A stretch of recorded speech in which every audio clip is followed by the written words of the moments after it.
A Brief History of the Empire, Part 4, by Stronach Cathodge III, Imperial Historian. The first book of this series described, in brief, the first 8 emperors of the Septim dynasty, beginning with Tiber I. The second volume described the War of the Red Diamond and the 6 emperors who followed. The third volume described the troubles of the next 3 emperors, the frustrated Uriel IV, the ineffectual Sepphoris II, and the heroic Uriel V.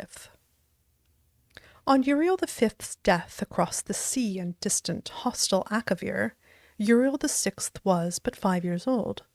In fact, Uriel VI was born only shortly before his father left for Akavir.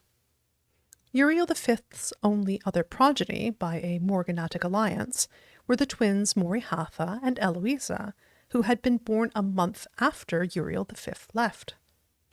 Uriel VI was crowned in the 290th year of the Third Era. The imperial consort Thonica, as the boy's mother, was given a restricted regency until Uriel VI reached his majority. The Elder Council retained the real power, as they had ever since the days of Catariah I. The council so enjoyed its unlimited and unrestricted freedom to promulgate laws and generate profits that Uriel VI was not given full license to rule until 307, when he was already 22 years old. He had been slowly assuming positions of responsibility for years, but both the council and his mother, who enjoyed even her limited regency, were loath to hand over the reins. By the time he came to the throne, the mechanisms of government gave him little power, except for that of the imperial veto. This power, however, he regularly and vigorously exercised. By 313, Uriel VI could boast with conviction that he truly did rule Tamriel. He utilized defunct spy networks and guard units to bully and coerce the difficult members of the Elder Council. His half-sister Morihatha was, not surprisingly, his staunchest ally, especially after her marriage to Baron Ulfa Gerson of Winterhold brought her considerable wealth and influence. As the sage Ugaridge said, Uriel V conquered Esrionet, but Uriel VI conquered the Elder Council.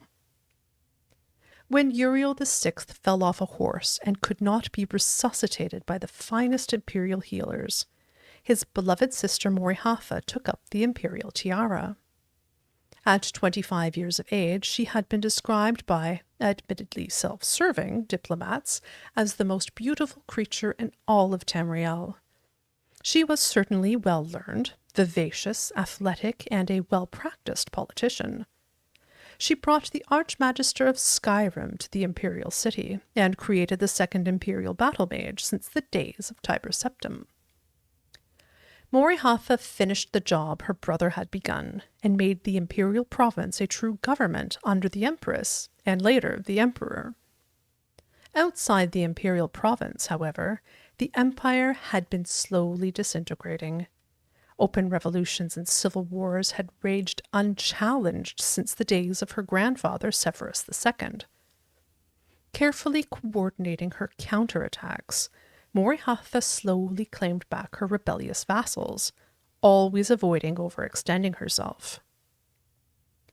Though Morihatha's military campaigns were remarkably successful, her deliberate pace often frustrated the council. One councilman, an Argonian who took the Colovian name of Thorocles Ramus, furious at her refusal to send troops to his troubled Black Marsh, is commonly believed to have hired the assassins who claimed her life in Third Era 339. Ramus was summarily tried and executed, though he protested his innocence to the last.